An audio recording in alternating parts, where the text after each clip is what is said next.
Let's check it out, guys. Let's get my flashlight going here so you can actually see. So here's the IPLs. All the SPLs, I think they are more like, if that's even a thing, session pale lager. This one's still going strong. It's got the nice crowds and still in there going. Still there going. And this one seems to have slowed down. But as you can see, but yeah, very little action. Plenty over here. Yeah, and look at this, guys. Clarity on this sucker. This is the brown. So that's the brown. That's the hazelnut coffee Jack Daniel's oaked brown. I'll have to think of a name for that. But yeah, crystal clear, guys, on the gelatin. Worked like a charm. Loving that gear. I wish I could have. Yeah, I wish I was aware of it earlier, I suppose. Saved a lot of time with filtering and that, but yeah. Anyway, cheers.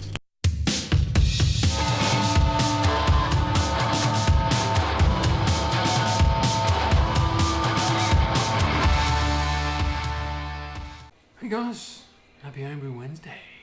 Happy whatever day it is, wherever you are in the world. But I hope you're all having a good week. Myself, I'm having a fantastic week so far. So far, so good. I brewed.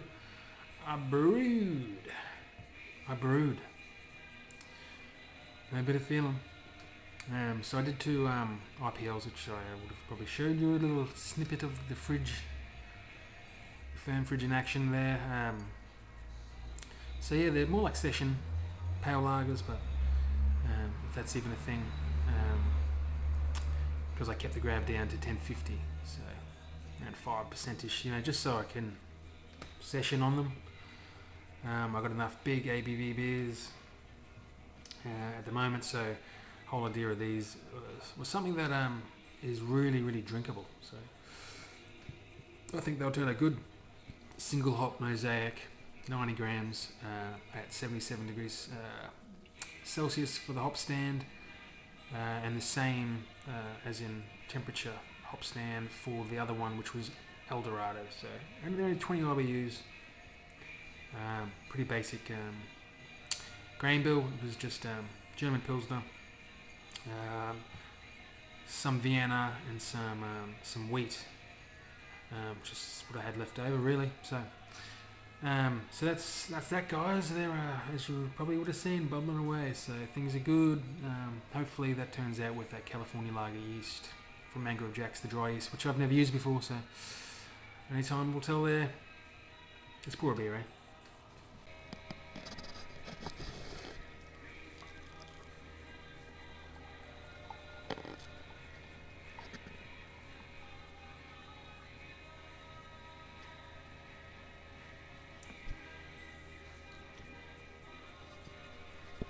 Session IPA, guys. Still looks like hop juice.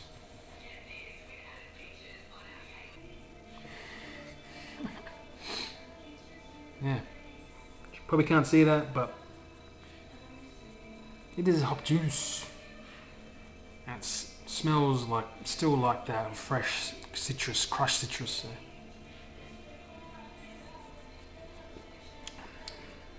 Lemon lime. Maybe still a bit of that. I can't put my finger on it, guys. Coconutty, whatever. But it's good. Head's awesome. Look at that. So I doubt it's ever gonna clear up.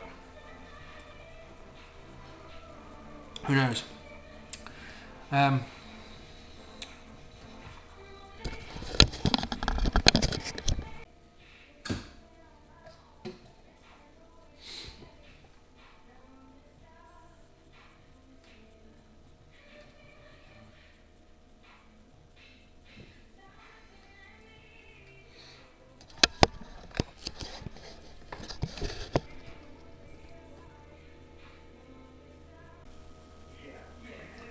My God. Cheers.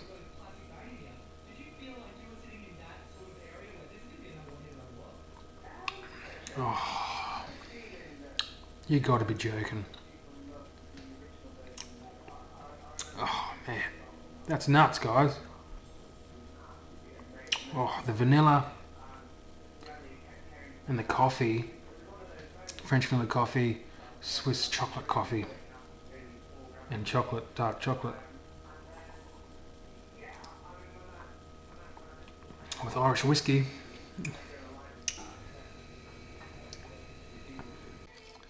Anyway, what I wanted to do, guys, this week was just to give you a little rundown on my system. So, see what you think. Some people have asked about this. I mentioned this last week, but I've asked if they could see the system, like an overlook of the whole thing, how it works, and all that sort of thing. My idea behind the whole thing was, it's basic, guys, as a grandfather style system, but something that you could do like a triple batch on.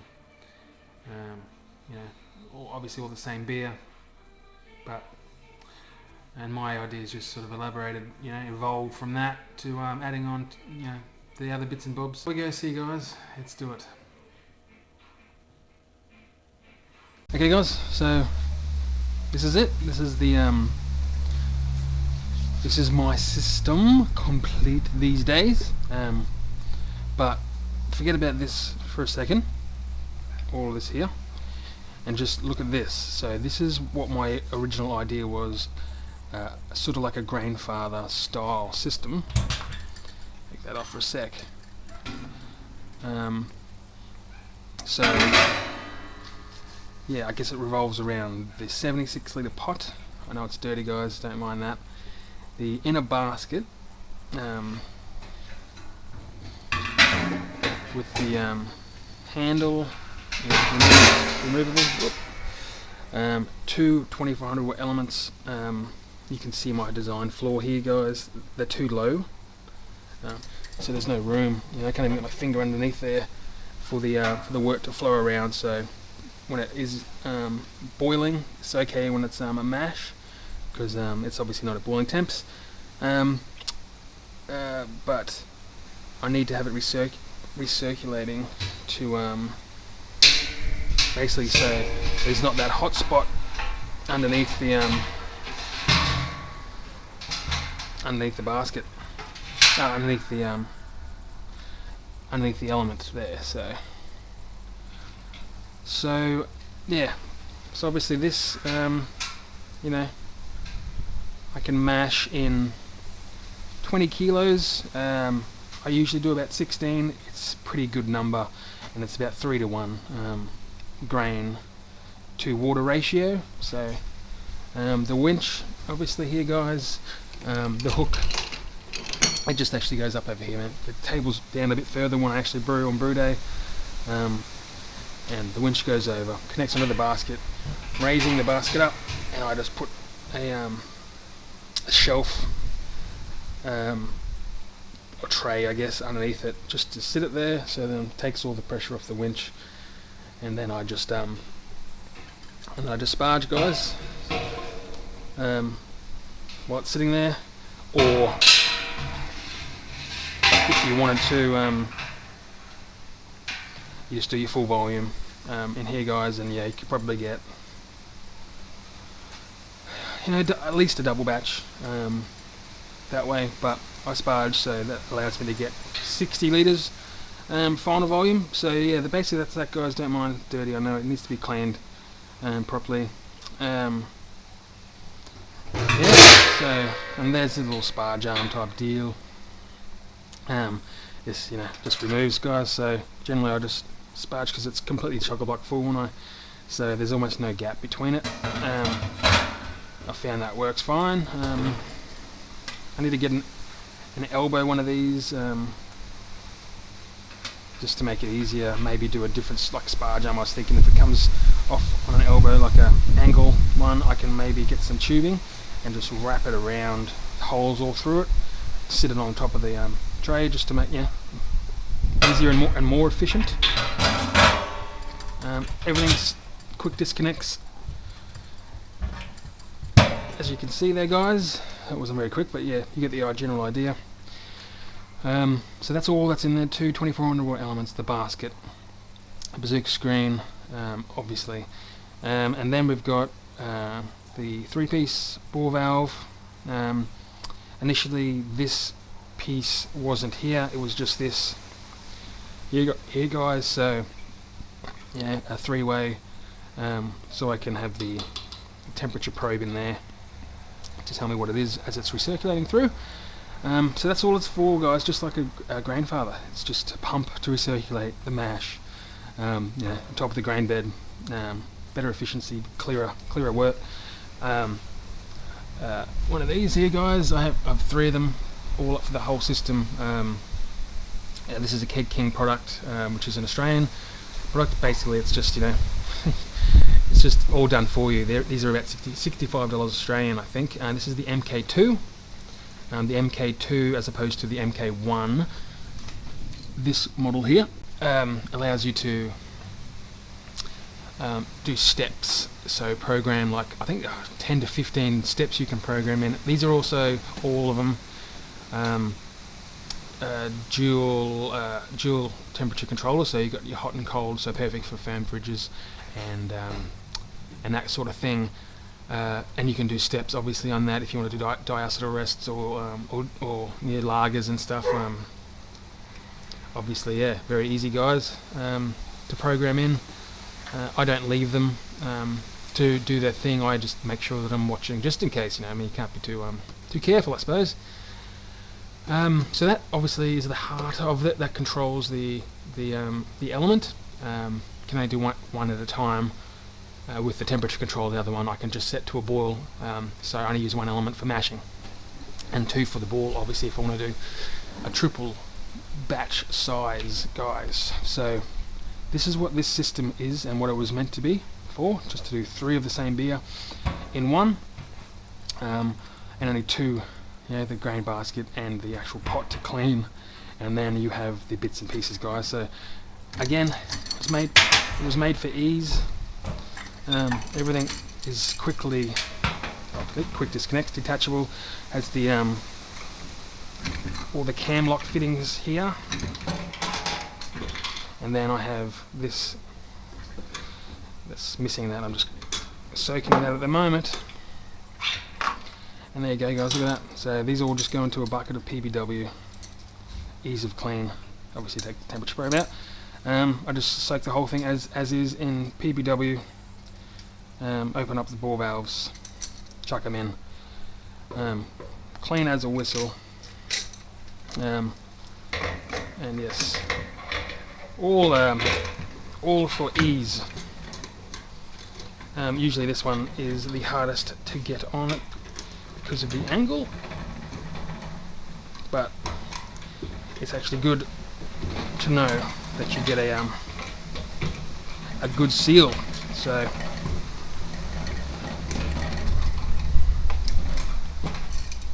I'm just showing you guys that it's super quick to do this, and if you thought that it looked difficult or anything,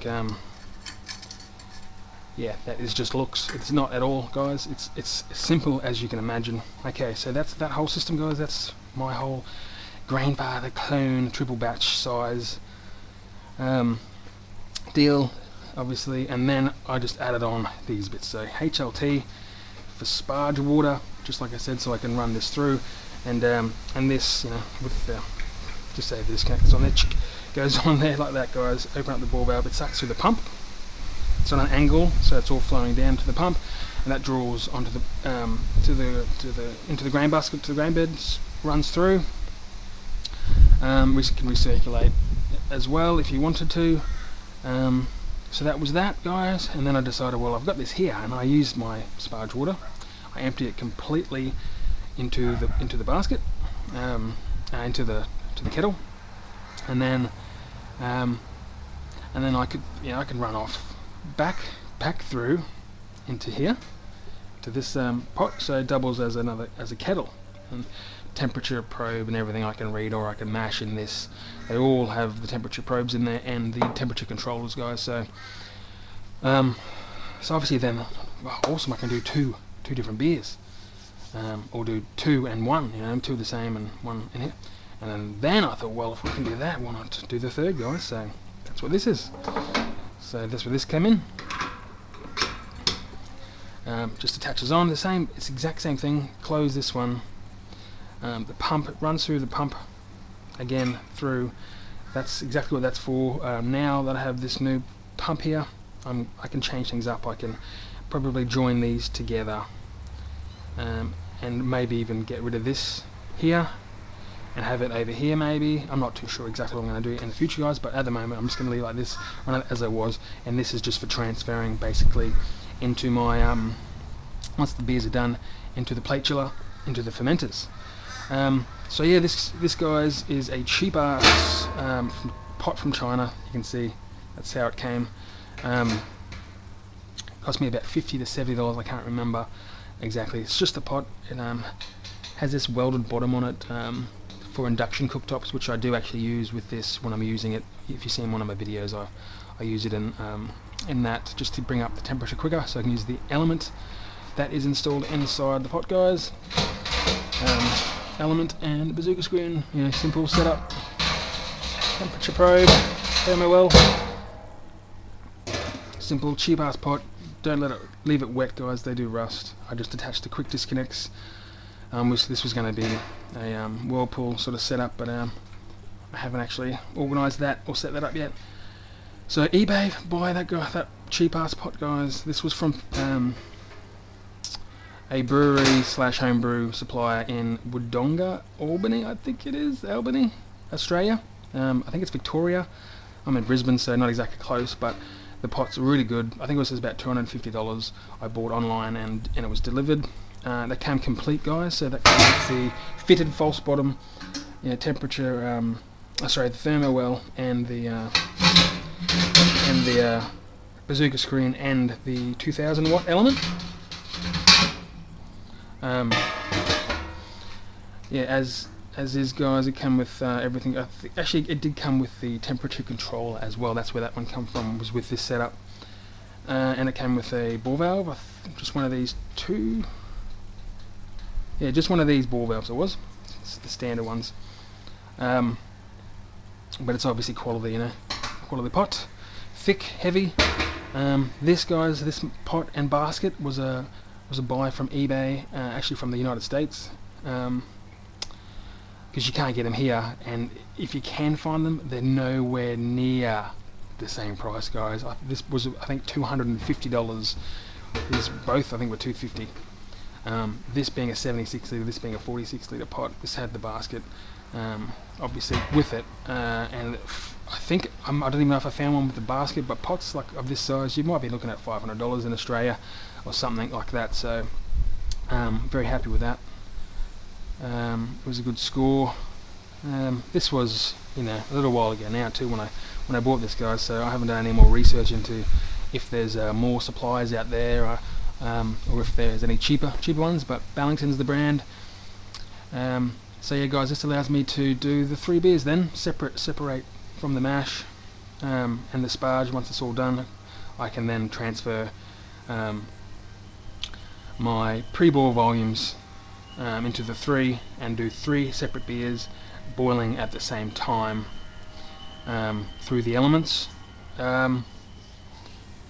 Yeah, so that's basically it, guys. I'm running out of time these days to brew, so what I'm thinking of doing is just using this pot and doing the triple batch, but doing like a base, just some base fresh wort kits basically, no chill. So I can do a triple batch in here. I'll just have one bittering addition, and whatever malts I use, keep it pretty simple, maybe just a base malt and some carapils, and do maybe 2, you know, a lager and a lager base and an ale base. Do triple batches, guys. I have the containers there, the 20 litre containers, so I can do triple batch, say 1 bittering addition to you know, for the ales, maybe like a 50 IBU bittering addition or something like that, and then, you know, the lagers maybe like a 15 or whatever, guys. No hops whatsoever. Boil the whole thing off, 60 minutes. Transfer. Still hot into the cubes. No chill. Bang. Put them aside. 2 weeks I can have six 6 worts, fresh worts ready to go. And then when it comes to brew day, I'll just need to set up one of these pots, probably this one because it's the smallest. Tip it in like if you've seen my how to make easy all grain beer video, and then boil from your last hop addition. Bring it to a boil. Okay, I want a 5-minute addition. Whack your hops in, guys. Boil for 5 minutes. Chill. Fermenter. Bang. Who knows? Anyway, so there's an overview of my system, guys. Sorry if it was super disappointing. I know it looks all fancy probably and everything to you guys, but it's very, very basic. It's just around the original idea of doing 3-in-1 and then the add-on HLT for the sparge water, which initially I wasn't going to do. I wanted just to do brew in a bag. Then I thought, oh, you know, I can get more volume, make more beer, and then this turned into making separate beers rather than the same beer, and then that turned into an add-on to make 3 separate beers, for ease and for it to be quick. Again, the pump, extra pump I needed because I need with my design floor with the elements too low to the bottom of the pot. I need to, if I'm going to boil anything in this pot, I need to run the pump, have it recirculating so it doesn't scorch. And then this pump is used for while this is boiling, because this always is my last one to boil. This one's my first, second, third. And then I can transfer these guys through the pump, through the plate chiller, without having to worry about this. I can keep all that recirculating through the whole time. Yeah, that's it, guys. Sorry it took so long to explain all that, but I hope it may help you. If you have any questions, comments, I'm happy to share, guys. Anything that that you want to know. I think I covered pretty much everything that I can think of. But yeah, anything you want to know, guys, I'm more than happy to share. That's what this is all about. So everything also, just quickly, was bought from a homebrew shop, guys. I spent probably double the amount of money that I could have spent if I bought everything probably online from eBay or whatever. But I'm lazy, guys, and they had everything there I needed. You know, cam locks, quick disconnects, which are garbage, guys, by the way. Stick to your cam locks. Trust me on this one. If you had the choice between the two, I wouldn't have any of these at all. The quick disconnects, they'd be all cam locks. They do not leak at all. These guys have had any trouble with, if there's any movement in the male fitting, it leaks inside sometimes through here. They're just not a good make. So, but anyway, it's up to you guys. You know, you might not have ever had that problem, but that's just my personal opinion on them from yeah, my experience. So that's it, guys. I hope it helps you guys, and yeah, and I hope you enjoyed it. So cheers, fellas. I'll see you guys on the next one. Cheers.